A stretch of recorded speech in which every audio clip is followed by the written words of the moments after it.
Cuando conocemos a alguien por primera vez, generalmente formamos lo que se llama la primera impresión, opiniones acerca de otros cuando los conocemos por primera vez. Pero cuando la relación crece, aprendemos más acerca de nuestros amigos al preguntar acerca de sus vidas, sus historias personales. A medida que aprendemos cosas importantes que han formado sus vidas, conocemos mucho más allá de nuestra primera impresión. Muchas veces es lo mismo con la teología cristiana. Como seguidores de Cristo, a menudo formamos nuestras creencias, principalmente de nuestras primeras impresiones del Nuevo Testamento. Pero podemos profundizar nuestro conocimiento de lo que creemos al aprender la historia de nuestra fe, cómo se ha desarrollado desde las primeras páginas del Génesis hasta el último capítulo del Apocalipsis. Esta es la primera lección en nuestra serie Construyendo una teología bíblica. En esta serie exploraremos la disciplina conocida como teología bíblica, la rama de la teología que explora cómo nuestra fe creció a lo largo de la historia de la Biblia. Hemos titulado esta lección ¿Qué es la teología bíblica? En esta lección de introducción, estudiaremos un número de temas fundamentales que nos guiarán a lo largo de esta serie. Nuestra lección se enfocará en 3 temas principales. Primero, vamos a obtener una orientación básica hacia la teología bíblica. ¿Qué queremos decir con esta terminología? Segundo, veremos los desarrollos de la teología bíblica. ¿Qué dirección ha tomado esta disciplina a través de los siglos? Y tercero, exploraremos las interconexiones entre historia y revelación, una de las preocupaciones más centrales de la teología bíblica. Comencemos con la orientación básica hacia nuestro tema. Los teólogos han usado el término teología bíblica en una variedad de formas. Nos ayuda el pensar que sus usos encajan en un espectro de sentidos amplios y estrechos. En el sentido amplio, el término generalmente significa que la teología es fiel al contenido de la Biblia. En este punto de vista, teología bíblica es cualquier teología que refleja fielmente las enseñanzas de las Escrituras. No es necesario decir que para los evangélicos es muy importante que toda la teología sea bíblica en el sentido amplio. Queremos ser fieles al contenido de la Biblia, porque estamos comprometidos con la doctrina de sola scriptura, la creencia de que las Escrituras son el juez supremo y definitivo de todas las cuestiones teológicas. Pero los teólogos contemporáneos también hablan de la teología bíblica de una manera más estrecha, más técnica. Hacia este extremo del espectro, la teología bíblica es la teología que no solo se conforma con el contenido de la Biblia, sino también con las prioridades de las Escrituras. Desde esta perspectiva, la teología bíblica no solo se adhiere a lo que la Biblia enseña, sino también a cómo la Biblia arregla u organiza su teología. Es en este sentido estrecho que la teología bíblica se convierte en una disciplina formal. Y esto será el centro de nuestra atención en esta lección. Ahora, podemos imaginarnos que mientras los cristianos a través del mundo exploran las Escrituras, han tomado diferentes puntos de vista de cómo la Biblia organiza su teología. Así que no debe sorprendernos que los teólogos contemporáneos tomen diferentes enfoques en la teología bíblica. El tiempo no nos permitirá explorar todas estas diferentes perspectivas, así que nos enfocaremos en una muy popular e influyente forma de teología bíblica. Para los propósitos de esta lección, definiremos esta importante forma de teología bíblica de esta manera. Teología bíblica es la reflexión teológica extraída del análisis histórico de los actos de Dios reportados en las Escrituras. Esta definición incluye por lo menos 3 elementos.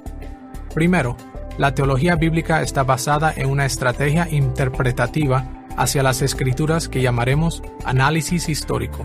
Segundo, este análisis histórico está especialmente enfocado en los actos de Dios que se encuentran en la Biblia. Y tercero, la teología bíblica involucra reflexión teológica sobre las acciones divinas en las Escrituras. Para obtener una mejor comprensión de este enfoque a las Escrituras, veremos estos 3 aspectos de nuestra definición. Primero, exploraremos qué queremos decir por análisis histórico. Segundo, veremos lo que queremos decir por actos de Dios. Y tercero, exploraremos los tipos de reflexiones teológicas que toman lugar en la teología bíblica. Consideremos primero el hecho de que la teología bíblica se extrae del análisis histórico de las Escrituras. Para entender lo que queremos decir por análisis histórico, tenemos que repasar algunas perspectivas amplias que hemos introducido en otras series. En nuestra serie Construyendo una teología sistemática, vimos que el Espíritu Santo ha guiado a la Iglesia a ejercer la exégesis de las Escrituras de tres maneras principales: el análisis literario, el análisis histórico y el análisis temático.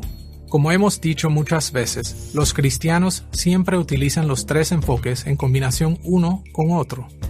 Pero para propósitos de nuestro estudio, es útil tratar a cada uno por separado. El análisis literario mira a las Escrituras como una pintura, un retrato literario diseñado por sus autores humanos para influir a los lectores de una manera particular. El análisis histórico ve a las Escrituras como una ventana a la historia, explorando los eventos históricos que están detrás de la Biblia. Y el análisis temático mira a la Biblia como un espejo que refleja nuestros intereses y preguntas. La teología sistemática es una disciplina formal que se basa principalmente en el análisis temático. Los sistemáticos enfatizan los temas tradicionales cristianos y las prioridades que se han desarrollado a lo largo de la historia de la Iglesia. Típicamente, se acercan a las Escrituras en busca de respuestas a una larga lista de preguntas o temas muy tradicionales.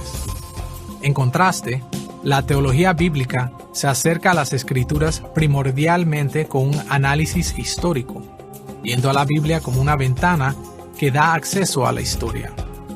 Como veremos en esta serie, cuando el enfoque de la exégesis cambia de los temas tradicionales teológicos a los acontecimientos históricos descritos en la Biblia, surge un conjunto muy diferente de prioridades y preocupaciones.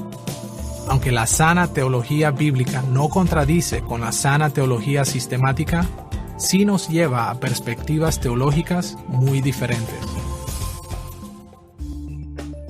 Después de haber visto que la teología bíblica se basa en el análisis histórico de las Escrituras, debemos ir al hecho de que se preocupa principalmente con los actos de Dios. La Biblia reporta muchos tipos diferentes de eventos históricos, pero la teología bíblica principalmente se pregunta: ¿qué dicen las Escrituras de lo que Dios ha hecho? Ya que los cristianos responden a esta pregunta de maneras muy diferentes, tenemos que detenernos un momento para reflexionar sobre lo que la Biblia enseña acerca de los actos de Dios en la historia. Una manera tradicional y útil de hablar de la actividad de Dios en la historia aparece en la Confesión de Fe de Westminster, capítulo 5, párrafo 3. Su descripción de la actividad de Dios en el mundo nos da un resumen conveniente de algunas perspectivas importantes. Escuchemos la manera en que la providencia de Dios es descrita ahí. Dios, en su providencia ordinaria, hace uso de medios. A pesar de esto, Él es libre para obrar sin ellos, sobre ellos y contra ellos, según le plazca. Notemos aquí que la Confesión de Fe enlista 4 categorías principales de la providencia divina: la participación de Dios en la historia, o lo que podríamos llamar los actos de Dios. Identifica a estas 4 categorías en términos de las maneras en las que Dios se involucra a sí mismo con los medios, que son instrumentos o causas creadas. En un extremo del espectro, la confesión menciona que Dios normalmente hace uso de medios, es decir, Él trabaja a través de los medios. En otras palabras, Dios lleva a cabo sus propósitos en la historia, actuando a través de varias partes de la creación. Esta categoría incluye cosas tales como fenómenos naturales y la actividad diaria de las criaturas. Segundo, la confesión habla de los actos de Dios sin medios, interviniendo directamente en el mundo sin usar ningún recurso normal en lo absoluto. Por ejemplo, a veces en las Escrituras, Dios inflige enfermedades en la gente y las sana sin utilizar ningún instrumento creado. Tercero, la confesión habla de Dios actuando en la historia sobre los medios, tomando algo bastante ordinario y haciéndolo extraordinario. Un ejemplo claro fue el nacimiento sobrenatural de Isaac, que surgió de la unión de Abraham y Sara, cuando ya ella había pasado la edad normal para concebir hijos. Y cuarto, la confesión habla de Dios actuando contra los medios, causando que cosas ocurran en maneras que son contrarias a la operación normal de la creación. Por ejemplo, en los días de Josué, Dios actuó en contra de los patrones normales de la naturaleza cuando Él causó que el sol se detuviera. Estas 4 categorías de la providencia de Dios nos ayudan a clarificar a qué nos referimos con los actos de Dios. Hay ocasiones cuando Dios trabaja a través de los medios. Tales acontecimientos a menudo parecen tener poca participación de Dios, aunque Él siempre está en control de todo. Pero otros actos de Dios son más dramáticos, cuando Dios trabaja sin, sobre o aún en contra de las fuerzas creadas. Comúnmente llamamos a estos eventos intervenciones divinas o milagros. Cuando los teólogos bíblicos se enfocan en los actos de Dios en las Escrituras, ponen su atención a toda esta gama de actividad divina, pero no de manera uniforme. Si bien es cierto que a veces ellos reflexionan en eventos ordinarios, donde Dios trabaja a través de los medios, también se enfocan principalmente en los actos extraordinarios de Dios, las veces cuando Dios trabaja sin, sobre y contra los medios ordinarios. Y entre más espectacular es el trabajo de Dios, más los teólogos bíblicos tienden a enfatizarlo. Eventos como la creación, el éxodo de Egipto, la conquista de Canaán, el nacimiento, vida, muerte, resurrección y ascensión de Cristo se destacan en las páginas de las Escrituras como momentos en los que Dios intervino dramáticamente en la historia. Así que, cuando decimos que la teología bíblica enfoca su atención a los actos de Dios, este tipo de actos extraordinarios de Dios son nuestro interés primordial. Ahora que hemos visto que la teología bíblica ve a la Biblia a través del análisis histórico y se concentra en los actos extraordinarios de Dios reportados en las Escrituras, debemos ver la tercera dimensión de nuestra definición: el hecho de que la teología bíblica involucra reflexión teológica en estos temas. En la teología bíblica, la reflexión teológica está basada en el análisis histórico de los actos de Dios en las Escrituras, pero el análisis histórico puede tomar diferentes formas. Nos ayuda a pensar en por lo menos 2 tendencias principales: análisis de hechos históricos y análisis teológico histórico. Estas 2 tendencias van mano a mano, pero sus enfoques son bastante diferentes. Consideremos primero qué queremos decir por análisis de hechos históricos. A menudo, los lectores modernos de la Biblia toman un enfoque basado en hechos de la historia bíblica. Esto quiere decir que ellos se preocupan en cómo los eventos reportados en las Escrituras encajan en el largo ambiente del antiguo Cercano Oriente. Un enfoque basado en los hechos del análisis histórico tiene preguntas como la fecha del Éxodo bajo la guía de Moisés, las circunstancias históricas que dieron origen a la monarquía de Israel, evidencias de ciertas batallas y otros eventos cruciales. La meta del análisis de los hechos históricos es muy simple. Es para establecer un reporte confiable de los hechos de la historia mediante la combinación de lo que aprendemos de las Escrituras con la información que obtenemos de otras fuentes. Tan importante como puede ser el enfoque basado en los hechos, la teología bíblica está más enfocada en el análisis teológico histórico. Los teólogos bíblicos están más interesados en el significado teológico de los actos de Dios reportados en las Escrituras. Para entender lo que queremos decir, debemos dirigirnos a una definición básica de teología que se encuentra en las obras de Tomás de Aquino, que nos indica lo que la mayoría de los cristianos quieren decir cuando hablan de la reflexión teológica. En el libro 1, capítulo 1, sección 7 de su bien conocida Suma Teológica, Aquino llama a la teología doctrina sagrada y la define de la siguiente manera: todo lo que trata la doctrina sagrada lo hace teniendo como punto de mira a Dios, bien porque se trata de Dios mismo, bien porque se trata de algo referido a Él como principio y como fin. En general, los cristianos tienden a estar de acuerdo con Aquino de que la teología tiene dos preocupaciones principales.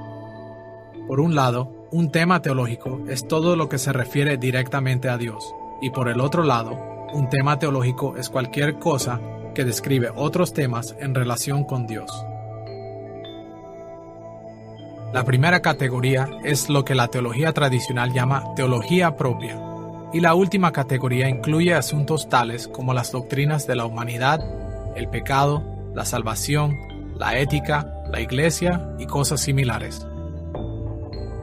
Esta doble definición nos da una idea de las formas en cómo la teología bíblica involucra la reflexión teológica. Por un lado, teólogos bíblicos exploran lo que la Biblia dice acerca de los actos de Dios para ver qué nos enseñan acerca de Dios mismo. ¿Qué nos revelan los poderosos actos de Dios acerca de su carácter y su voluntad?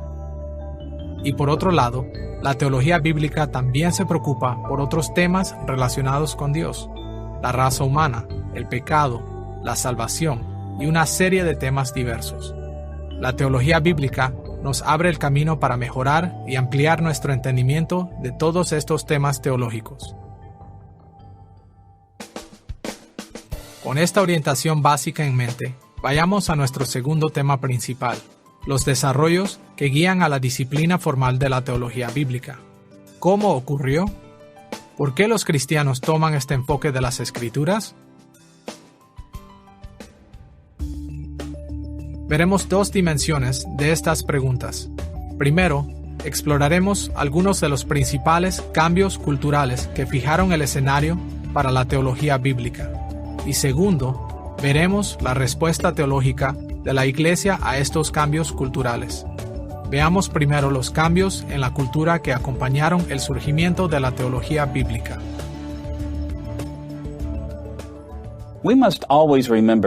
Siempre debemos recordar que los teólogos cristianos han tratado de cumplir correctamente con la Gran Comisión, reformulando la teología cristiana en maneras que comunican de acuerdo a sus culturas contemporáneas.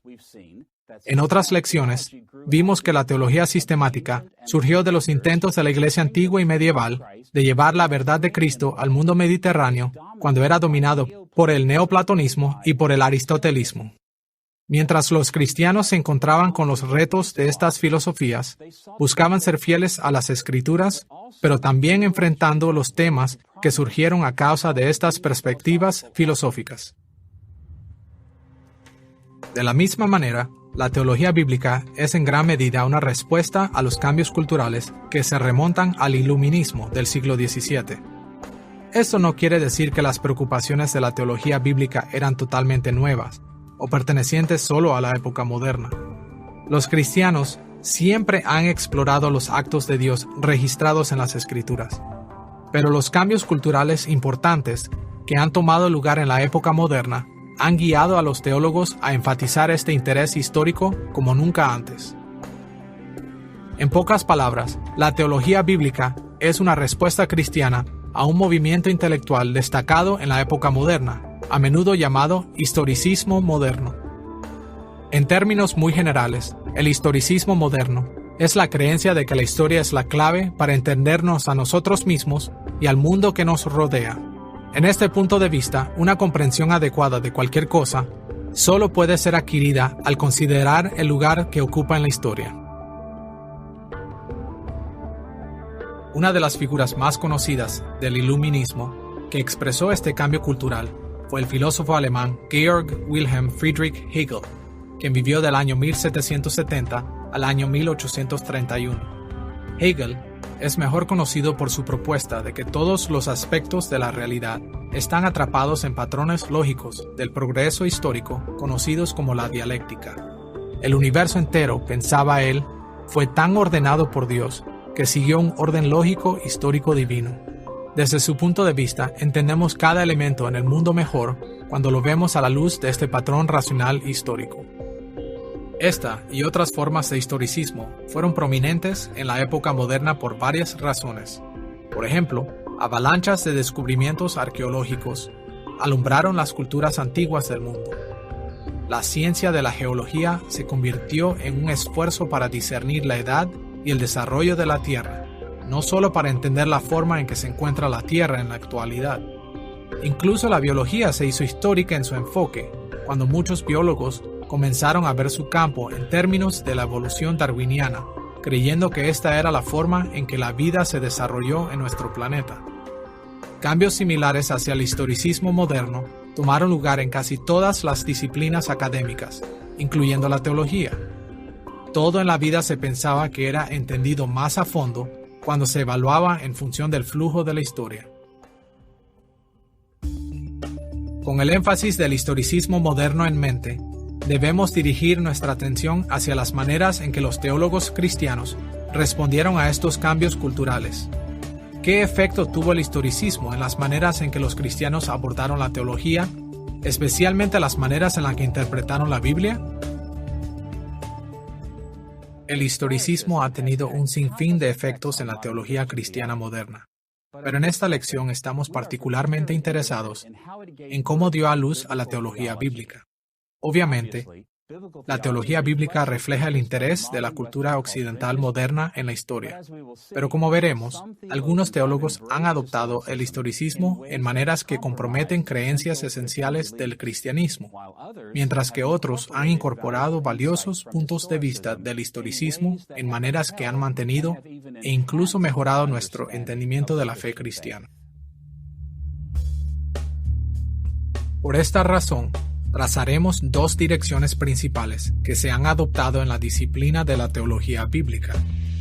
En primer lugar, vamos a examinar lo que llamaremos teología bíblica crítica, formas de la disciplina que han seguido el espíritu de modernidad hasta el punto de rechazar la autoridad bíblica. Y en segundo lugar, exploraremos la teología bíblica evangélica, la manera en que la disciplina ha sido ejercida por los teólogos que se han mantenido fieles a la autoridad de la Biblia. Veamos primero los desarrollos de la teología bíblica en círculos críticos. El historicismo moderno inspiró a muchos teólogos críticos a acercarse a las Escrituras con nuevas inquietudes y prioridades. Podemos comprender el corazón de este asunto tocando brevemente en dos etapas históricas de su desarrollo. Primero, veremos las primeras etapas en el siglo XVIII y segundo, describiremos los desarrollos posteriores en la historia reciente. Veamos entonces los principios críticos de la teología bíblica. Es muy común trazar los orígenes de la teología bíblica moderna en el discurso inaugural de Johann Gabler en la Universidad de Altdorf en 1787. Aunque antes de Gabler hubo precursores importantes, él habló de la distinción que ha guiado a la teología cristiana por siglos. Gabler distinguió dos esfuerzos teológicos básicos. Por un lado, él habló de la teología bíblica y la definió como una disciplina histórica que describe las enseñanzas de la Biblia dentro de su propio contexto histórico antiguo. En su opinión, el objetivo de la teología bíblica era descubrir qué creían los escritores y personajes bíblicos antiguos acerca de Dios y del mundo en el que vivían. Por el otro lado, Gabler habló de la teología sistemática o la dogmática. El objetivo de la teología sistemática no era examinar o explicar la Biblia, sino determinar lo que los cristianos deberían creer en el mundo moderno a través de la reflexión racional sobre la ciencia y la religión. Ahora, es importante reconocer que como teólogo crítico, Gabler creía que las conclusiones de la teología bíblica podrían ser de algún interés de vez en cuando. Pero los cristianos modernos deberían creer solo las partes de la Biblia que pasan los estándares de la razón moderna y el análisis científico. En su opinión, las Escrituras reflejan las prácticas y creencias ingenuas de la gente que vivió antes del periodo racional moderno. Y por esta razón, la teología sistemática debería ser una disciplina relativamente independiente, en gran medida indiferente con lo que la teología bíblica descubre en la Biblia.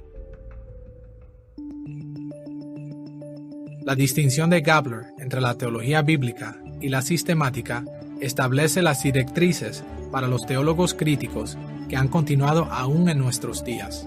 Pero también es importante ver cómo la teología bíblica crítica se ha desarrollado en los siglos recientes.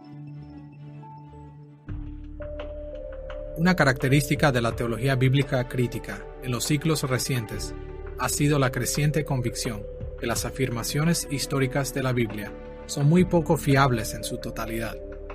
En general, los eruditos críticos han catalogado muchas porciones de las Escrituras como erróneas, ficción piadosa o aún fraude total. Desde esta perspectiva, el cruce del Mar Rojo no fue nada más que un viento fuerte que sopló a través del mar, o un pequeño grupo de esclavos que escaparon de Egipto en balsas. La conquista de Canaán fue poco más que una serie de batallas locales entre tribus seminómadas y las ciudades de Canaán. Con el avance de la teología crítica, un número de líderes académicos críticos de hecho dudaron que Abraham fuera una figura histórica, o que incluso hubo un Moisés. Ellos incluso afirmaron que si Jesús existió, él tuvo que haber sido un gran maestro moral, pero que ciertamente él no hizo milagros ni resucitó de la muerte.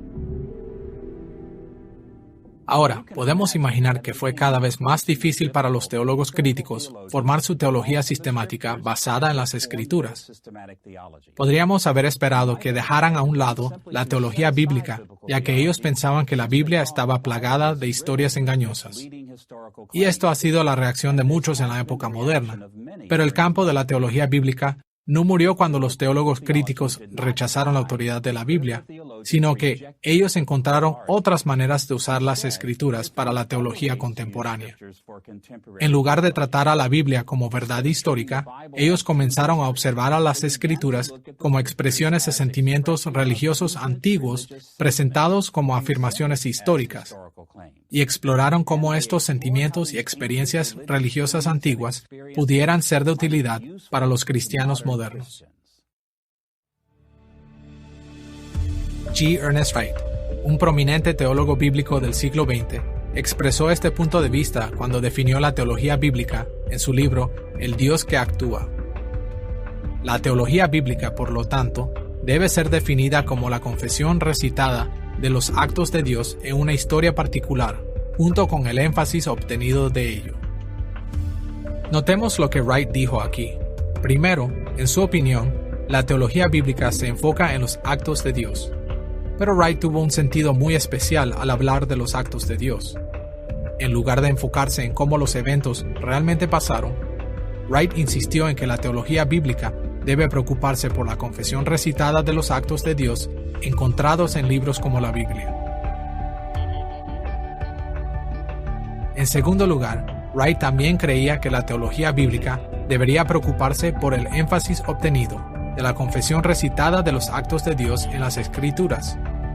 En la opinión de Wright, la historia grabada en las Escrituras era más que todo ficción, pero visto correctamente, sus historias comunican verdad teológica. Así que el trabajo de los teólogos bíblicos era descubrir la verdad teológica detrás de los cuentos ficticios de las Escrituras.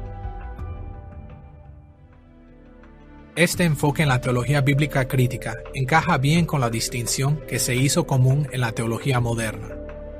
Ciertos teólogos alemanes distinguieron eventos históricos actuales de la historia confesional que aparecen en la Biblia usando dos términos diferentes. Los eventos actuales son descritos por el término historia. Estos fueron los eventos en las Escrituras que podrían ser evaluados por la investigación científica moderna. Pero en su opinión, gran parte de las historias que encontramos en la Biblia no son en realidad historia, son Heilsgeschichte, historia redentora o historia de la salvación. La historia de la salvación es la expresión de sentimientos religiosos contados en forma de historia. La historia redentora es la confesión recitada de los eventos que encontramos en la Biblia. Aún hoy en día, la mayoría de los teólogos críticos que no rechazan las Escrituras tratan la historia de la Biblia como Hausgeschichte, historia redentora, reflexiones teológicas semi-históricas. Mientras rechazan la fiabilidad histórica de las Escrituras, ellos rescatan las Escrituras en parte para ayudar su teología al explorar cómo ésta refleja los sentimientos religiosos humanos. Hausgeschichte, las tradiciones de Israel y de la Iglesia primitiva, son el enfoque principal de la mayoría de la teología bíblica crítica contemporánea, y hasta cierto punto sus conclusiones informan una sistemática moderna o una teología contemporánea. Ahora que hemos bosquejado el desarrollo de la teología bíblica como una disciplina entre los teólogos críticos, debemos ver la segunda corriente de pensamiento, la teología bíblica evangélica. Aquí usamos el término evangélico solo para decir que estos cristianos continúan afirmando la incuestionable autoridad de las Escrituras. Afortunadamente, ha habido muchos cristianos en muchas ramas de la Iglesia a través del mundo que no han seguido el rechazo crítico de la autoridad bíblica. Sin negar el valor y la importancia de la investigación científica, estos evangélicos continúan sosteniendo que las Escrituras son verdad en todas sus declaraciones, incluyendo lo que dicen acerca de la historia. Pero a pesar de estos inquebrantables compromisos con la autoridad bíblica, el historicismo moderno ha tenido efectos importantes, aún en las formas en que los evangélicos se enfocan en las Escrituras. Para explorar la teología bíblica evangélica, enfocaremos nuestra atención en dos direcciones paralelas a nuestra discusión del enfoque crítico. Primero, las primeras etapas de la teología bíblica moderna, y segundo, algunos desarrollos más recientes. Tocaremos las primeras etapas de la teología bíblica evangélica, observando la gran influencia de las opiniones de dos teólogos americanos del Seminario Teológico de Princeton del siglo XIX. Primero, bosquejemos la perspectiva de Charles Hodge, y segundo, veremos la perspectiva de Benjamin B. Warfield. Comencemos viendo cómo Charles Hodge entendió la teología bíblica. Charles Hodge vivió entre los años 1797 al 1878 y se dedicó principalmente a la disciplina de la teología sistemática. Escuchemos la forma en que Hodge distinguió a la teología bíblica de la sistemática en la introducción de sus 3 volúmenes, Teología Sistemática. Esta es la diferencia entre la teología bíblica y la sistemática. La función de la primera, teología bíblica, es determinar y enunciar los hechos de las Escrituras. La función de la última, teología sistemática, es tomar estos hechos, determinar su relación entre sí y con otras verdades relacionadas, así como vindicarlas y mostrar su armonía y consistencia. Como vemos aquí, Hodge define la teología bíblica como una disciplina exegética, el estudio de los hechos de las Escrituras. Y él también definió la teología sistemática como la disciplina que toma los hechos comprendidos en la teología bíblica y los organiza en relación entre sí, denotando sus diferentes conexiones lógicas. En contraste con los teólogos críticos, Hodge creía en la autoridad de las Escrituras, y su compromiso con la autoridad bíblica lo guió a enseñar que los cristianos están obligados a basar la teología sistemática en los resultados de la teología bíblica.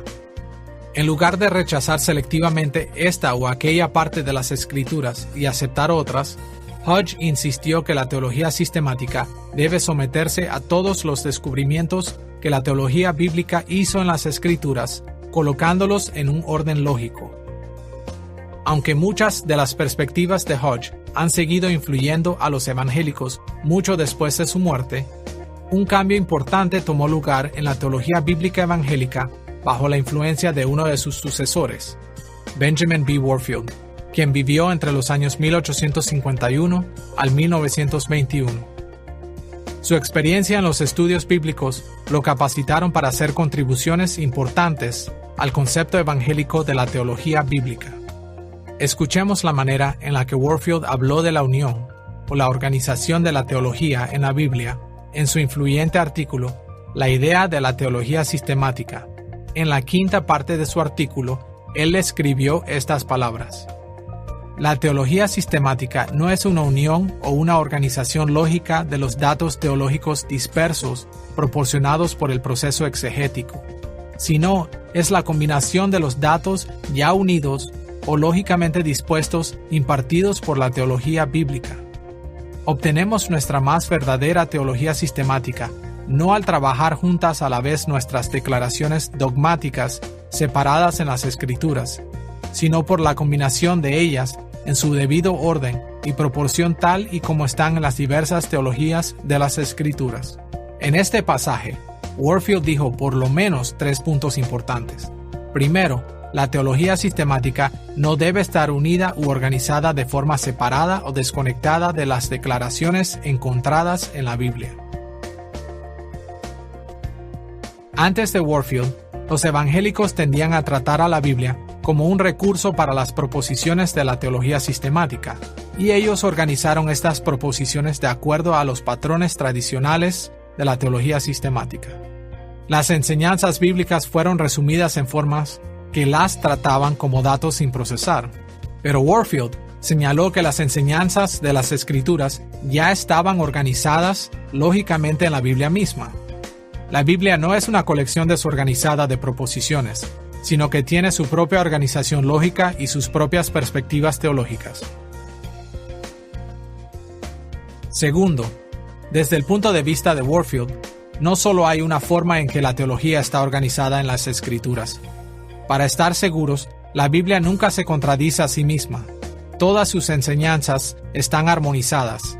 Pero como él señaló, la teología bíblica trata con diversas teologías de las Escrituras. Los autores humanos de los libros bíblicos expresaron sus opiniones teológicas de maneras diferentes pero complementarias. Sus escritos reflejaron una diversidad de vocabularios, estructuras y prioridades. La forma en la que el apóstol Pablo expresó la teología no fue precisamente la misma forma de Isaías.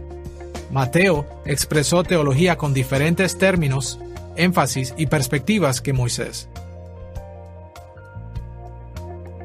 En tercer lugar, ya que la teología bíblica discierne diversas teologías en las Escrituras, la tarea de la verdadera teología sistemática fue combinar los múltiples sistemas teológicos de las Escrituras en un todo unificado. La teología sistemática era para incorporar las teologías de la Biblia en su debido orden y proporción. En pocas palabras, Warfield creía que la teología bíblica es discernir los diferentes sistemas teológicos presentados en las Escrituras, y la teología sistemática es combinar las diferentes teologías de las Escrituras en un todo unificado que lo abarca todo. Desde el tiempo de Warfield hasta nuestros días, los teólogos bíblicos evangélicos han seguido esencialmente este patrón básico. Ellos han tratado de descubrir las distintas perspectivas teológicas de las diferentes partes de la Biblia, y han concebido a la teología sistemática como un esfuerzo por reunir todas las teologías de la Biblia en un sistema unificado. Con este trasfondo de Hodge y de Warfield en mente, podemos avanzar un poco más a los desarrollos que tomaron lugar recientemente en la teología bíblica evangélica. Sin lugar a dudas, este teólogo bíblico ha tenido más influencia que cualquier otro en la teología bíblica evangélica, Gerhard S. Voss, quien vivió del año 1862 al 1949. En 1894, Gerhard S. Voss recibió la primera cátedra de teología bíblica en el Seminario Teológico de Princeton. Él se basó en el trabajo de Hodge y de Warfield, pero él también llevó la disciplina en nuevas direcciones. En términos generales, Voss estaba de acuerdo con Hodge y Warfield en que la teología bíblica descubre las enseñanzas de las Escrituras y da una orientación autorizada a la teología sistemática. Y más allá de esto, Voss también estaba de acuerdo con Warfield de que la buena teología bíblica discerniría varias teologías en la Biblia que deben ser reunidas en un todo unificado en la teología sistemática. Pero Voss se destaca de sus precursores, llamando la atención a un hilo común a través de todas las diferentes teologías en la Biblia. Él argumentó que que las diferentes teologías de las Escrituras tenían un enfoque común en la historia de la redención. Él creía que los poderosos actos de Dios en la historia forman el núcleo de la enseñanza de cada parte de la Biblia. Por esta razón, Voss enseñó que la teología bíblica debe enfocarse en las formas en que cada escritor bíblico se refiere a los poderosos actos de Dios. Como Voss lo dijo en su discurso inaugural en 1894, la teología sistemática procura construir un círculo. La teología bíblica busca reproducir una línea. Esa es la verdadera relación entre la teología bíblica y la sistemática. La dogmática es la corona que surge de todo el trabajo que la teología bíblica puede lograr. De acuerdo con Voss, la teología bíblica se enfoca en las formas que los escritores bíblicos hacen una reflexión sobre la historia. Esto refleja las diferentes perspectivas de la Biblia en los grandes actos de Dios en la historia y el significado teológico de estos actos divinos. Entonces, la teología sistemática reúne todo lo que la Biblia enseña acerca de la historia de la redención en un sistema unificado de teología. En casi todas las ramas del evangelicalismo, la teología bíblica continúa teniendo este enfoque básico. Ahora que hemos visto cómo la teología bíblica evangélica contemporánea se enfoca en la historia de la redención como la pieza central de las Escrituras, estamos en posición para ver nuestro tercer punto principal en esta lección: cómo los teólogos bíblicos evangélicos entienden la relación entre historia y revelación. Difícilmente habrá dos conceptos más importantes para la teología bíblica que la historia y la revelación. Como hemos visto, la teología bíblica se concentra en la historia como el hilo que une a todas las Escrituras. Una razón para este enfoque en la historia es el entendimiento que en las Escrituras, la revelación de Dios de sí mismo está profundamente ligada a los eventos históricos. Para entender la relación entre historia y revelación en la teología bíblica, examinaremos dos temas. Primero, veremos cómo los teólogos bíblicos definen la revelación como acto y palabra. Y segundo, exploraremos el contorno de la historia y la revelación en la Biblia. Consideremos primero la idea de que la revelación divina es tanto acto como palabra. Para explorar este importante concepto, vamos a tocar tres asuntos. Primero, veremos cómo las Escrituras hablan de lo que hemos llamado acto de revelación. Segundo, veremos la necesidad del por qué le llamamos palabra de revelación o revelación verbal. Y tercero, examinaremos las interconexiones entre acto y palabra de revelación. Vayamos primero al concepto de acto de revelación. Todos sabemos por experiencia propia que la gente revela cosas acerca de sí mismos en por lo menos dos maneras. Por un lado, pueden decirnos qué están pensando. Pueden hablar acerca de ellos mismos o de lo que quieren. Pero por otro lado, podemos también aprender mucho de otras personas por lo que hacen. Las formas en que actúan revelan qué tipo de personas son. Cuando observamos las Escrituras, queda claro rápido y claramente que la Biblia a menudo habla de Dios revelándose a sí mismo en sus actos. Por ejemplo, escuchemos la celebración de la revelación de Dios en el Salmo 98, versículos 2 y 3. Jehová ha hecho notoria su salvación. A vista de las naciones ha descubierto su justicia. Se ha acordado de su misericordia y de su verdad para con la casa de Israel. Todos los términos de la tierra han visto la salvación de nuestro Dios. Notemos que en el versículo 2 el salmista dijo que Dios ha descubierto su justicia, usando el término hebreo gala, que significa descubierto, mostrado o revelado. El salmista dijo que Dios ha revelado o descubierto su justicia a la vista de las naciones. Pero ¿cómo dice este pasaje que Dios lo hizo? ¿Fue diciendo a las naciones, yo soy justo? No en este caso. De acuerdo al versículo 3, su justicia fue revelada cuando Dios hizo algo. El Salmo dice que Dios actuó y se acordó de la casa de Israel. Hasta los términos de la tierra han visto la salvación de nuestro Dios. Aquí, el salmista tenía en mente la imagen o revelación de la justicia de Dios cuando Él salvó a su pueblo. La revelación de la que habló el salmista fue un acto de Dios. El acto de revelación de tipo más milagroso aparece a lo largo de la Biblia. Por ejemplo, el acto de la creación muestra el poder y el carácter de Dios. El éxodo de Israel de Egipto muestra su poder sobre los enemigos y su amor por su pueblo. De manera similar, el establecimiento de la dinastía de David, el exilio de Israel y Judá, el regreso del exilio, la encarnación de Cristo, la muerte y resurrección de Cristo. Todo esto y muchos otros eventos grabados en las Escrituras revelan el carácter y la voluntad de Dios. Este concepto del acto de revelación es esencial para la teología bíblica.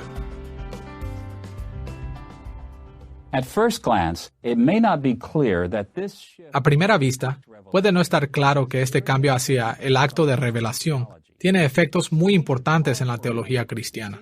Así que debemos detenernos un momento para ver la diferencia que este enfoque ha hecho.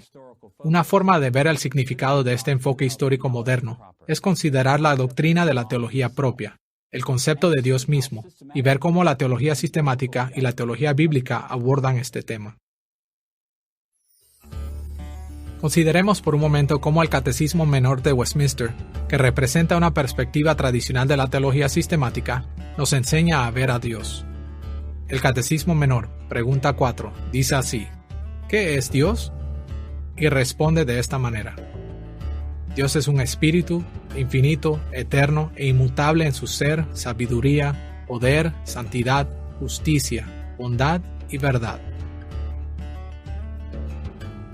No es difícil ver que mientras esta respuesta es verdad para las Escrituras, Dios es definido en la teología sistemática de manera abstracta en términos de sus permanentes atributos eternos. Pero en comparación, los teólogos bíblicos tienen mucha más preocupación por los actos concretos de Dios en la historia. Y este enfoque de los actos de revelación ha llevado a diferentes énfasis en la teología propia. Cuando se les pregunta a los típicos teólogos bíblicos evangélicos, ¿qué es Dios?, ellos no tienden a responder como el Catecismo Menor de Westminster.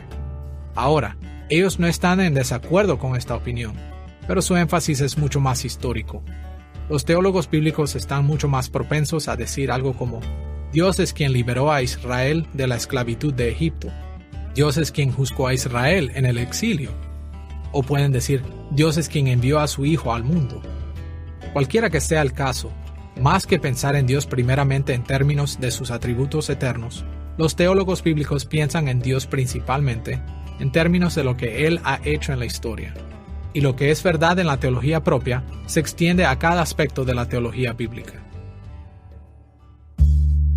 Al mismo tiempo, mientras que los teólogos bíblicos evangélicos han subrayado la importancia de los actos de revelación, también han afirmado la crucial necesidad de la palabra de revelación, que es la revelación verbal de Dios. En las Escrituras, Dios no simplemente actúa, Él también habla de sus acciones. Él explica sus hechos con palabras. La revelación verbal o palabra de revelación es esencial por varias razones, pero solo mencionaremos dos cosas acerca de las acciones de Dios que hacen que la palabra de revelación sea tan importante. Por un lado, el significado ambiguo de los eventos, y por el otro lado, el significado radial de los eventos. Consideremos primero cómo la ambigüedad de los eventos en las Escrituras hace que la palabra de revelación sea necesaria. Cuando decimos que los actos de Dios son ambiguos, queremos decir que el significado de sus acciones no es siempre perfectamente evidente para los seres humanos. Aunque Dios siempre entiende a fondo lo que está haciendo, sus acciones necesitan ser interpretadas o clarificadas a través de sus palabras para que nosotros podamos entender su significado. Consideremos un ejemplo de la vida diaria. Imaginémonos sentados en un salón de clases con un número de estudiantes y de repente, sin ninguna advertencia, uno de los estudiantes se levanta. No dice nada, solo se levanta. Por supuesto, no sabríamos qué hacer con esto. Es muy ambiguo. Seguramente nos preguntaríamos, ¿por qué se levantó? ¿Qué está pasando? De hecho, Probablemente el profesor detendría su clase y pediría al estudiante que explicara qué está haciendo. En efecto, todos esperarían una comunicación verbal que clarifique el significado de su acción. De la misma manera, los actos de Dios reportados en las Escrituras a menudo son ambiguos para los seres humanos finitos y pecadores. Ellos también están necesitados de la interpretación verbal, una explicación con palabras. Consideremos, por ejemplo, el tiempo cuando los israelitas regresaron del exilio de Babilonia y comenzaron a reconstruir el templo. En Esdras, capítulo 3, versículos 10 al 12, podemos leer estas palabras. Y cuando los albañiles del templo de Jehová echaban los cimientos, todo el pueblo aclamaba con gran júbilo y alabando a Jehová.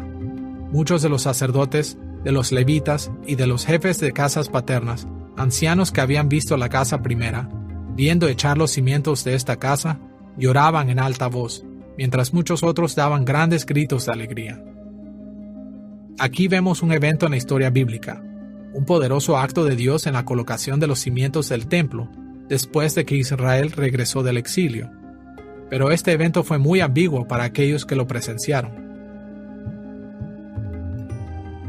Algunas personas vieron los cimientos del templo y se regocijaron porque creían que esto era una gran bendición. Otros, sin embargo, lloraron porque podían ver que el nuevo templo nunca se compararía favorablemente con el templo de Salomón. Sin ninguna comunicación verbal de parte de Dios, el evento podía ser visto de ambos lados.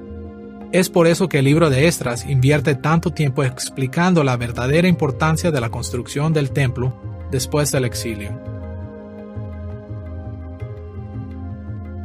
De manera similar, en Marcos capítulo 3, versículos 22 y 23, leemos cómo los exorcismos de Jesús eran malentendidos por algunos y cómo Jesús les dio la verdadera interpretación de sus acciones. Pero los escribas que habían venido de Jerusalén decían que tenía a Beelzebú y que por el príncipe de los demonios echaba fuera los demonios. Y habiéndolos llamado les decía en parábolas, ¿cómo puede Satanás echar fuera a Satanás? Algunas personas testigos de estos grandes actos de Dios erróneamente concluyeron que los demonios eran exorcizados por el poder de Satanás, pero Jesús acompañó sus acciones con palabras para dejar claro que él actuaba con el poder de Dios.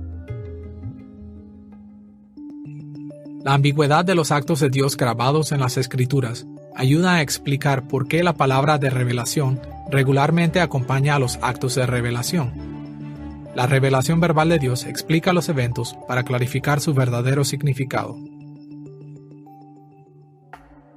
Además de ser un tanto ambigua, los actos de revelación están unidos con la palabra de revelación porque los eventos son radiales en su significado.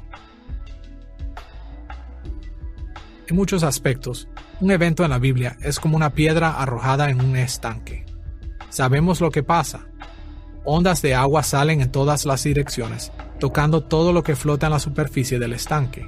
El efecto de arrojar la piedra es radial. Esto irradia a todo lo largo del estanque.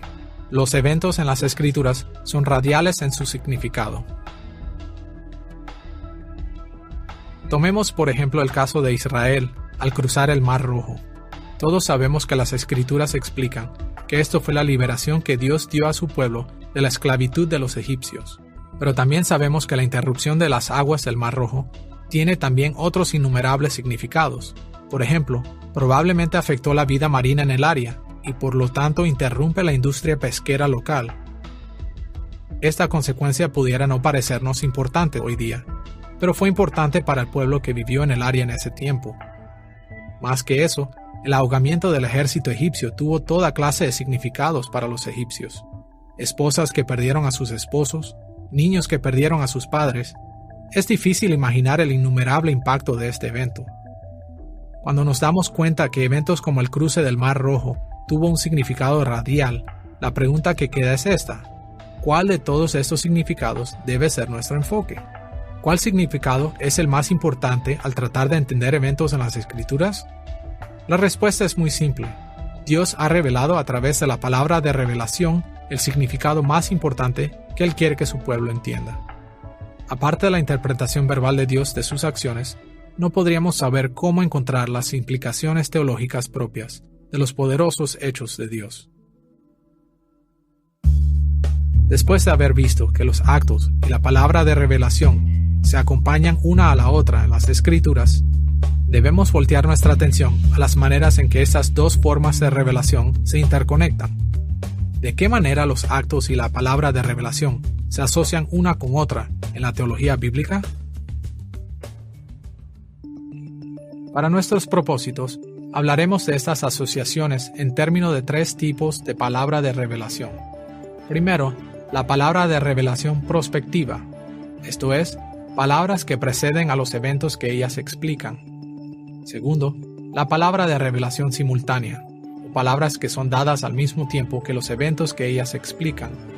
Y tercero, palabras de revelación retrospectiva, palabras que vienen después de los eventos que ellas explican. En primer lugar, las Escrituras dan muchos ejemplos de momentos en que las palabras divinas preceden a las acciones divinas. En estas situaciones, la palabra de Dios explica o interpreta un acto de Dios antes de que ocurra. Generalmente definimos este tipo de palabra de revelación como predicción.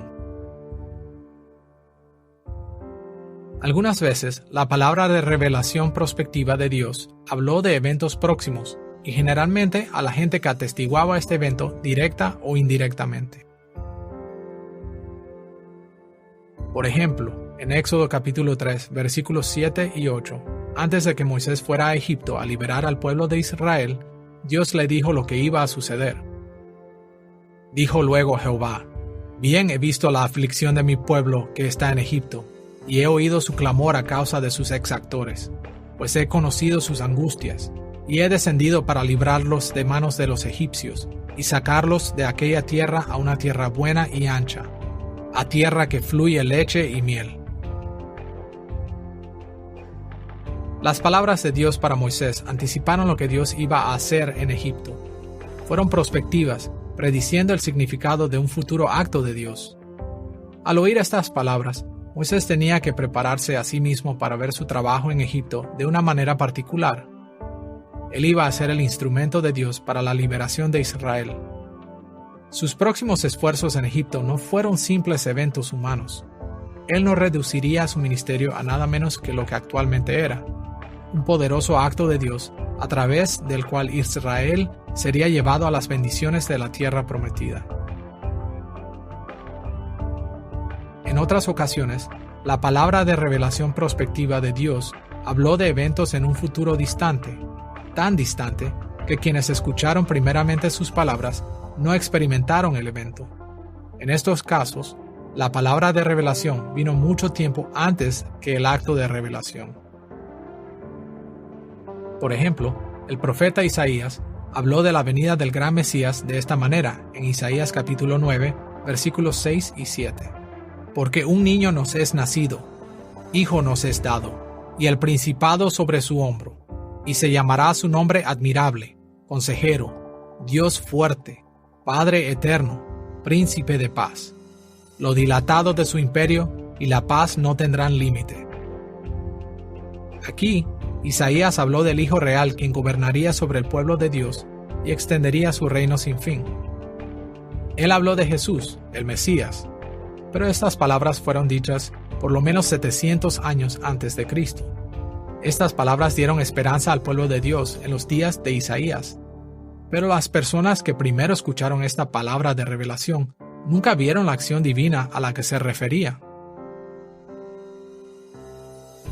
Así vemos que en una variedad de formas, la palabra de revelación prospectiva de Dios fue dada para otorgar a su pueblo una idea del significado de los eventos antes de que sucedan. Encontramos este tipo de revelación a través de las Escrituras. En segundo lugar, es también importante darse cuenta que algunas veces en las Escrituras, Dios habla simultáneamente con un evento.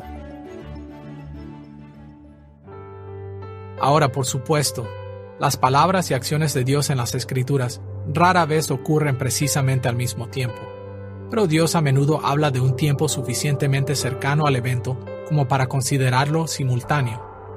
Él a menudo dio su palabra de revelación mientras actuaba. Por ejemplo, escuchemos las acciones y palabras de Dios en Éxodo capítulo 19, versículos 18 al 21. Todo el monte Sinaí humeaba porque Jehová había descendido sobre él en fuego, y el humo subía como el humo de un horno, y todo el monte se estremecía en gran manera. El sonido de la bocina iba aumentando en extremo. Moisés hablaba, y Dios le respondía. Y Jehová dijo a Moisés: Desciende, ordena al pueblo que no traspase los límites para ver a Jehová, porque caerá multitud de ellos. El poderoso acto de Dios en este pasaje es la manifestación del poder de Dios en el fuego, el humo y el temblor en la cima del monte Sinaí. Mientras que Dios realizaba esta gran acción, Él proclamó la palabra de revelación que explicaba el significado de lo que Él estaba haciendo para advertir al pueblo que no se acercaran al monte. Así vemos entonces que a menudo en las Escrituras Dios dio su palabra de revelación al mismo tiempo en que actuaba. Así, sus acciones podían ser entendidas por aquellos que las atestiguaban. En tercer lugar, también es importante estar conscientes del hecho de que la palabra de revelación de Dios es a menudo retrospectiva, explicando el significado de los eventos después de que ocurrieron. En estos casos, Dios hizo algo y después habló de esto a la gente que vivió después de sus actos. De hecho, en general, esta es la manera más frecuente en que la palabra de revelación divina viene a nosotros en las Escrituras. Algunas veces, Dios habló poco después de que el evento ocurrió. En estos tiempos, Él a menudo se revelaba a las personas que directa o indirectamente eran testigos de sus acciones. Por ejemplo, escuchemos lo que dice Éxodo capítulo 20, versículos 2 y 3, donde Dios explicó la importancia de la liberación de Israel de Egipto justo después de que ocurrió. Ahí podemos leer estas palabras: Yo soy Jehová tu Dios, que te saqué de la tierra de Egipto, de casa de servidumbre. No tendrás dioses ajenos delante de mí. El Señor explicó a los israelitas que la experiencia de salir de Egipto no fue un evento ordinario, sino su directa y personal liberación. Más allá de esto, esta palabra de revelación también explicó una de las implicaciones de los actos de liberación de Dios. Porque Dios los había liberado, Israel no debería de adorar a otros dioses. El requisito de lealtad a Dios fue una palabra retrospectiva, que explicaba el significado de la gran liberación de Israel a la gente que había visto esto. Sin embargo, en otras ocasiones, la distante palabra de revelación retrospectiva vino al pueblo de Dios mucho después de que un acto de revelación ocurriera. Esta fue dada a las personas que no vivieron en los tiempos en que el evento se realizó. Por ejemplo, en Génesis capítulo 1, versículo 27, leemos esta descripción de la creación de la humanidad. Y creó Dios al hombre a su imagen. A imagen de Dios lo creó, varón y hembra los creó. Los receptores originales de esta palabra retrospectiva fueron los israelitas que siguieron a Moisés después del Éxodo, y ellos vivieron miles de años después de que Adán y Eva fueron creados. Sin embargo, Dios proveyó esta palabra de revelación para informarles acerca del rol original de la humanidad en la creación. En una variedad de formas, la palabra de Dios a menudo sigue sus acciones y concede entendimiento a su pueblo después de que ocurre el evento. Este tipo de palabra de revelación aparece a través de las Escrituras. Después de haber visto que la teología bíblica subraya cómo la historia y la revelación se interconectan en las Escrituras, tenemos que dirigirnos a un segundo tema: los contornos de la historia y la revelación en la Biblia. La Biblia menciona cientos de miles de eventos a través de miles de años, y una de las tareas de la teología bíblica es discernir los patrones y los contornos entre estos numerosos eventos. Para explorar las formas en que los teólogos bíblicos han entendido los contornos de la historia y la revelación de las Escrituras, tocaremos tres cuestiones. Primero, la meta de la revelación de Dios en la historia de las Escrituras. Segundo, el aumento y disminución de la revelación en las Escrituras. Y tercero, el desarrollo orgánico de la revelación en las Escrituras. Consideremos primero la meta de la historia en la Biblia. Hay pocas dudas al leer porciones de las Escrituras que Dios movió la historia hacia muchas metas más bien inmediatas. En los días de Noé, Él actuó para traer un nuevo comienzo en el mundo. Su meta al revelarse a sí mismo a Abraham fue llamar gente especial para Él mismo. La meta de la liberación de Israel de Egipto fue para establecer a su pueblo especial en el Antiguo Testamento como una nación en la tierra prometida. El propósito de escoger a David y a sus hijos como dinastía permanente de Israel fue para traer a su pueblo a la gloria imperial. La meta de la vida, muerte y resurrección de Jesús fue asegurar la eterna salvación del pueblo de Dios. En cada etapa de la historia bíblica, Dios tenía propósitos o metas específicas que guiaron sus actos y su palabra de revelación. Los teólogos bíblicos invirtieron mucho de su tiempo delineando estas diversas metas. Pero al mismo tiempo, en Romanos capítulo 11, versículo 36, el apóstol Pablo señaló la meta final de la historia. Porque de Dios, por Él y para Él son todas las cosas. A Él sea la gloria por los siglos. Amén. Como Pablo señala aquí, todas las cosas son de Dios en el principio. Todas las cosas continúan su existencia ahora a través del poder sustentador de Dios, y todas las cosas son para Él, es decir, son para la gloria y alabanza de Dios. En pocas palabras, Dios ordenó la historia de su creación para que al final le trajera una gloria sin medida. Diversos teólogos bíblicos han descrito este propósito divino general de diferentes maneras. Por ejemplo, algunos hablan más bien en forma general de la escatología o de últimos días como el enfoque de las Escrituras. Otros argumentan de varias maneras que la Biblia es cristocéntrica, enfocada en Cristo. Estos y otros puntos de vista tienen mucho que ofrecer, pero en estas lecciones hablaremos de la meta de toda la historia como el establecimiento del reino de Dios en la tierra. En términos simples, hablaremos de la historia bíblica como el proceso por el cual Dios será finalmente glorificado por cada criatura mediante el extendimiento de su reino hasta los confines de la tierra. Todos sabemos que Jesús nos enseñó a orar buscando este fin en Mateo capítulo 6, versículo 10, donde Él dijo estas palabras: Venga tu reino, hágase tu voluntad, como en el cielo, así también en la tierra. La meta divina de toda la historia del mundo es la extensión del perfecto y celestial reinado de Dios en cada rincón de la tierra. Cuando la voluntad de Dios sea hecha perfectamente en la tierra como en el cielo, cada criatura se postrará ante Dios y le honrará como Rey divino, el supremo creador de todo. En ese momento, la meta final de la historia será completada. Ahora, aunque cada evento en el universo se mueve hacia este gran final, las mismas Escrituras se enfocan especialmente en eventos que están en el centro del propósito final de Dios. Ellas trazan cómo ciertos eventos históricos son cruciales para alcanzar la meta de extender el reino de Dios a través del mundo. Todos conocemos los contornos básicos de la historia bíblica. Los primeros capítulos de la Biblia describen la manera en que Dios comenzó a cambiar el mundo caótico en su reino, ordenando la creación, estableciendo su imagen en el jardín de Edén y mandando a la humanidad a extender el paraíso del Edén a los confines de la tierra. Pero los primeros capítulos de las Escrituras también describen cómo la humanidad se rebeló en contra de esta comisión divina y trajo corrupción y muerte al mundo. El resto del Antiguo Testamento reporta cómo Dios escogió a Israel como su pueblo especial y les encargó guiar el resto de la humanidad en la expansión del reino de Dios a los confines de la tierra.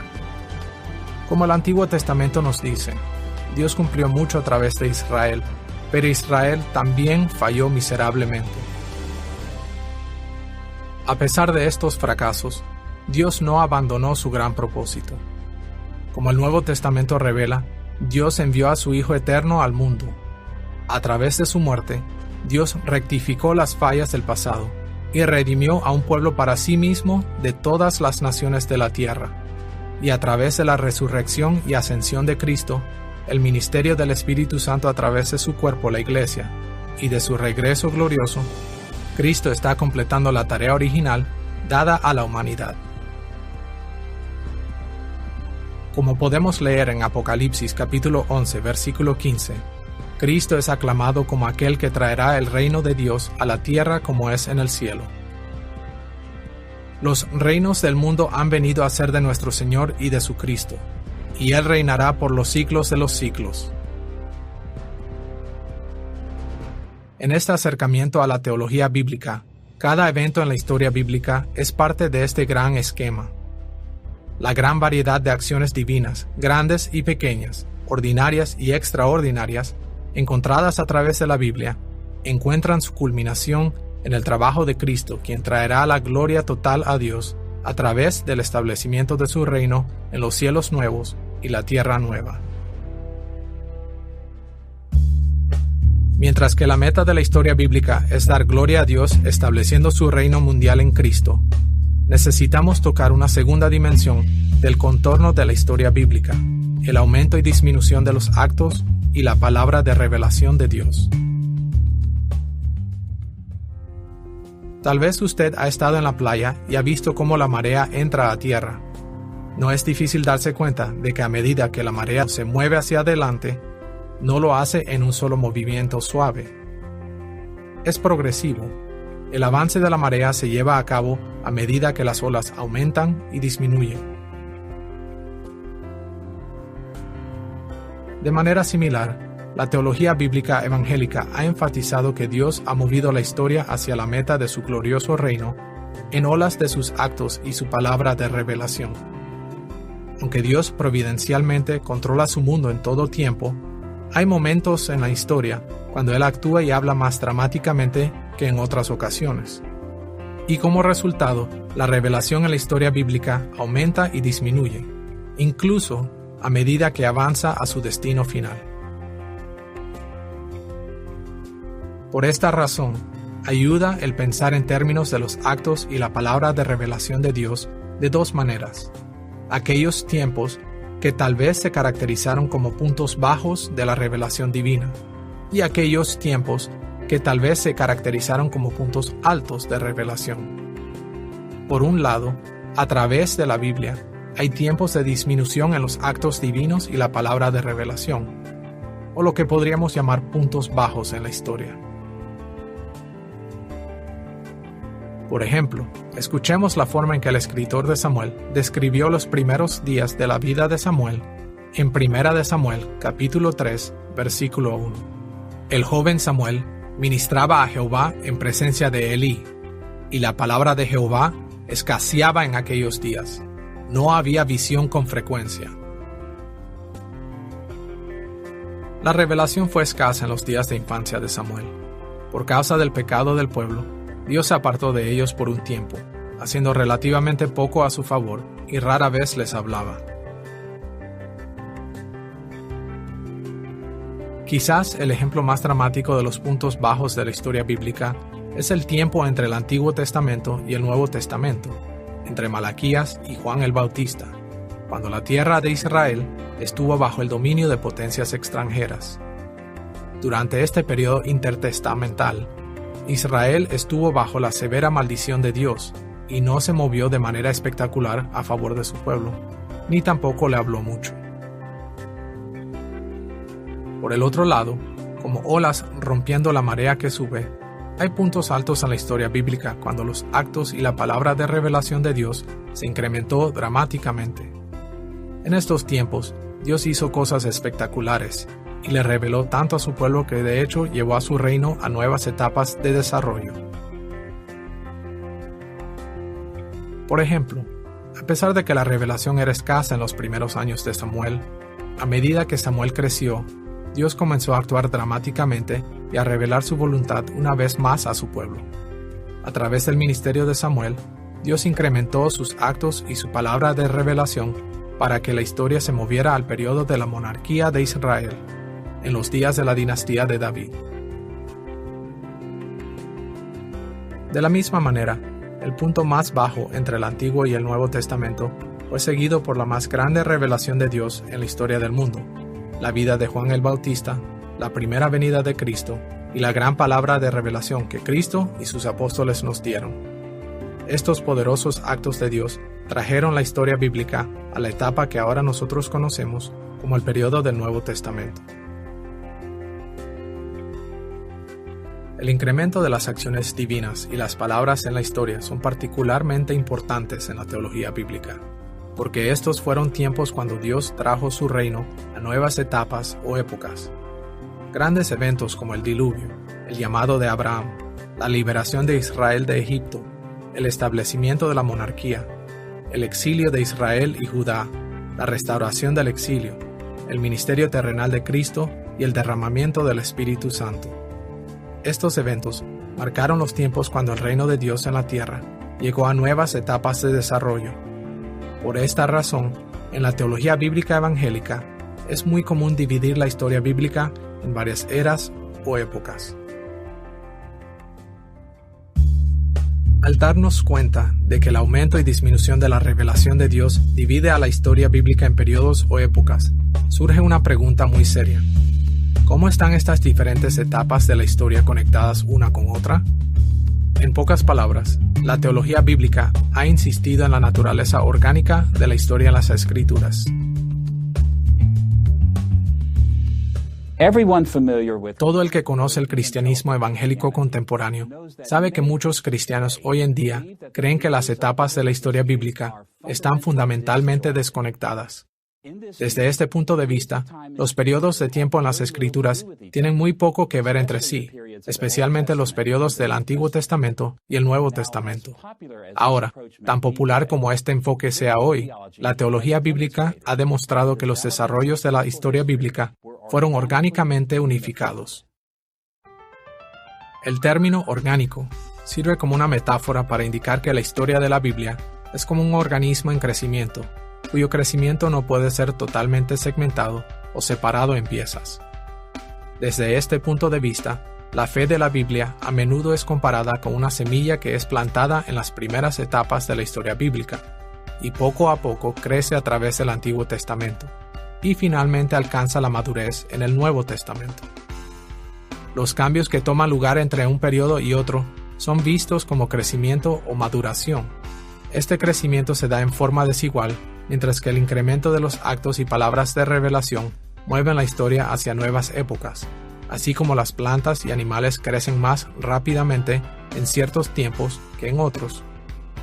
Pero los periodos de la historia bíblica no son segmentos separados o desconectados en que no tienen relación unos con otros. En cambio, las etapas sucesivas de revelación son el florecimiento de las primeras etapas de revelación. Por esta razón, los teólogos bíblicos trabajan muy duro para ver las semillas de revelación del Nuevo Testamento en las etapas iniciales de la Biblia, y así trazar cómo estas semillas crecieron y cómo los actos y palabras de revelación trajeron sucesivas etapas de crecimiento en el reino de Dios, conduciendo al Nuevo Testamento. Para ilustrar lo que queremos decir, tomemos un simple ejemplo de algunas enseñanzas centrales del Nuevo Testamento acerca de Cristo. Nos enfocaremos en la palabra de revelación de Dios, relatando 3 eventos en el ministerio de Cristo. Entre otras cosas, aprendemos del Nuevo Testamento que la segunda persona de la Trinidad se encarnó y vivió como el único ser humano perfectamente justo.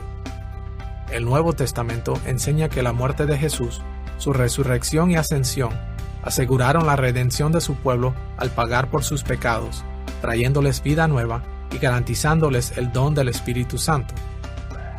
También aprendemos que cuando Jesús regrese, Él reinará victorioso sobre la creación entera, derrotando totalmente a sus enemigos y garantizando la victoria gloriosa a su pueblo en la nueva creación. Estos actos y palabras de Dios son características centrales del Evangelio cristiano.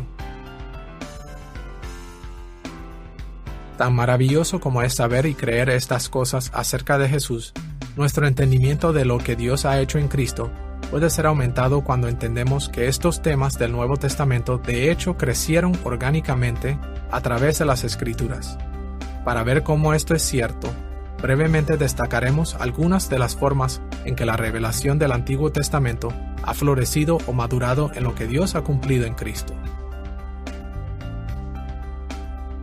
Lo que Dios ha cumplido en Cristo en realidad se inició como una pequeña semilla en los primeros capítulos de Génesis. En primer lugar, en el comienzo en Génesis capítulo 1, Dios dio un rol especial a la humanidad en su mundo como la imagen de Dios. Como su imagen, somos llamados a ser instrumentos justos por los cuales el paraíso de Dios o el reino sería extendido a todo el mundo. Esta es una de las razones por las que el Nuevo Testamento enfatiza la encarnación y la vida justa de Cristo. Él es el postrer Adán, el que cumple perfectamente el rol original dado a la humanidad. En segundo lugar, la caída de la humanidad en pecado en Génesis capítulo 2 nos enseña que el pecado ha causado a los seres humanos y al resto de la creación a necesitar redención del juicio de Dios. Esta necesidad fue la semilla de las enseñanzas del Nuevo Testamento acerca de la muerte, resurrección y ascensión de Cristo. Él ascendió en las alturas para redimir de la maldición del pecado a aquellos que creyeron en Él. A través de la perfecta expiación de Cristo, su poderosa resurrección y predominante ascensión, vemos la redención de la imagen de Dios y del resto de la creación. En tercer lugar, inmediatamente después de la caída en pecado, Dios indicó que un día el remanente justo de la humanidad tendría la victoria sobre el mal. En Génesis capítulo 3, versículo 15, leemos estas palabras que Dios dijo a la serpiente: «Y pondré enemistad entre ti y la mujer, y entre tu simiente y la simiente suya. Esta te herirá en la cabeza, y tú le herirás en el calcañar». Aquí Dios declaró que la raza humana se dividirá entre la descendencia de la serpiente o Satanás y la descendencia de Eva, aquellos que continuaron la deserción de la serpiente y aquellos que tomaron el curso original dado a la humanidad. Como este versículo lo indica, estas dos divisiones de la humanidad estarían en desacuerdo, pero Dios prometió que eventualmente la descendencia de la mujer aplastaría la cabeza de la serpiente, clamando victoria sobre él y su descendencia. Y por esta razón, en Romanos capítulo 16, versículo 20, el apóstol Pablo habló del regreso de Jesús en gloria de esta manera: «Y el Dios de paz aplastará en breve a Satanás bajo vuestros pies». El regreso victorioso de Cristo fue anticipado en los primeros capítulos del libro de Génesis. Así podemos ver entonces que las enseñanzas del Nuevo Testamento acerca de la encarnación y vida, la muerte, resurrección y ascensión, y el regreso de Cristo no eran ideas nuevas, sino que fueron plantadas como semillas muy temprano en la historia de la Biblia. Además de analizar las maneras en que las enseñanzas del Nuevo Testamento se remontan a los primeros capítulos del Génesis, debemos también estar conscientes de que hay muchas etapas de crecimiento entre los primeros capítulos de Génesis y el Nuevo Testamento. Pero para nuestros propósitos en esta lección, simplemente nos detendremos en una de las etapas de la historia del Antiguo Testamento, los tiempos cuando Dios trató de manera positiva con la nación de Israel. En primer lugar, ya hemos visto que la encarnación y vida justa de Cristo cumplió con el rol original dado a la humanidad en Génesis. Pero desde el tiempo de Abraham hasta el final del Antiguo Testamento, este tema creció en una dirección particular. En este sentido, Dios llamó al pueblo del Antiguo Testamento Israel para ser la fiel semilla de la mujer, para extender el reino de Dios a los confines de la tierra. Y en forma particular, con el surgimiento de la monarquía de Israel, Dios ordenó que un hijo justo de David guiaría a los israelitas fieles hacia su reino destinado. Es por eso que encontramos que el Nuevo Testamento no solo dice que Jesús fue un hombre justo. A la luz de las formas en que el rol de la humanidad creció durante el trato de Dios con Israel en el Antiguo Testamento, Jesús nació como un justo israelita, y más que eso, Jesús fue el rey justo de Israel, el heredero legítimo del trono de David.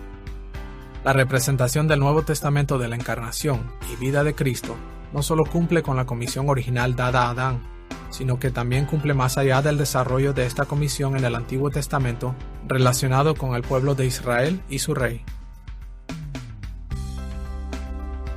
En segundo lugar, hemos visto que Jesús cumple la necesidad de redención que fue causada por la caída en pecado de Adán y Eva. Pero mientras consideramos cómo este tema de la redención se desarrolló en el Antiguo Testamento, podemos entender el trabajo de Cristo más plenamente. Como sabemos, Dios ordenó un sistema de sacrificar animales y adoración para hacer frente a la realidad del pecado en el mundo, primero en el tabernáculo y después en el templo de Jerusalén. Estas ceremonias eran estrictamente reguladas por elaboradas órdenes sacerdotales, pero tan maravillosas como eran estas provisiones, solo podían proveer un alivio temporal de los efectos del pecado. No redimían permanentemente a nadie de la maldición del juicio de Dios. Este desarrollo dentro de la historia del Antiguo Testamento explica por qué el Nuevo Testamento enfatiza ciertas cosas acerca de la redención que vino a través de la muerte, resurrección y ascensión de Cristo. Cuando Jesús murió en la cruz, Él lo hizo como el sacrificio perfecto para su pueblo, en cumplimiento de todos los sacrificios ceremoniales del Antiguo Testamento. Él demostró ser el sacrificio final y completo por su resurrección. Y aún hoy, como el Señor ascendido, Él interviene por su pueblo como nuestro gran sacerdote. Y en este rol, Él continuamente apela a los méritos de su sacrificio, mientras ministra en el templo celestial de Dios. Así, mientras el trabajo redentor de Cristo alcanza desde la caída en pecado en los primeros capítulos de Génesis, también surgió de las etapas intermedias del tabernáculo de Israel y de la adoración en el templo.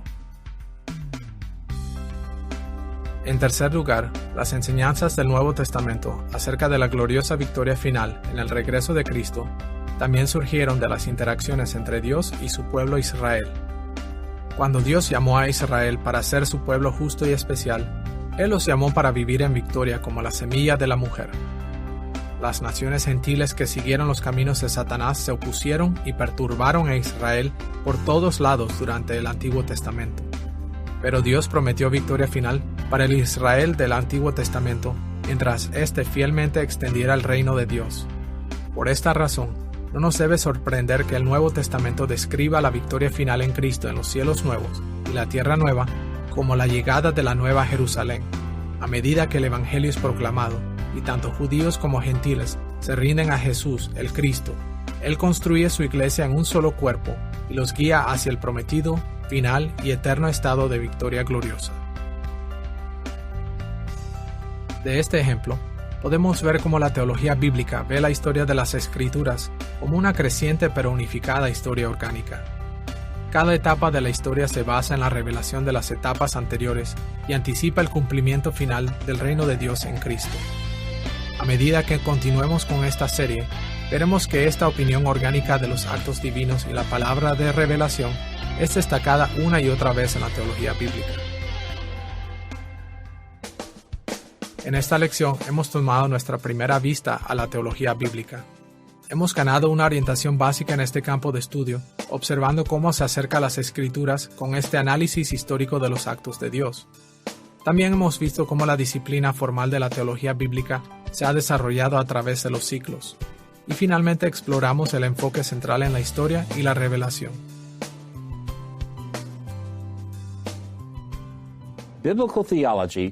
La teología bíblica representa una de las formas más influyentes en que los evangélicos han construido la teología en los siglos recientes. A medida que continuemos estudiando este acercamiento a las Escrituras, descubriremos que complementa el acercamiento más tradicional de la teología y que llama la atención a muchas ideas que han sido pasadas por alto en el pasado. La teología bíblica bien hecha nos ayudará a explorar la palabra de Dios más a fondo y a construir una teología que es fiel a las Escrituras y que edifica la Iglesia.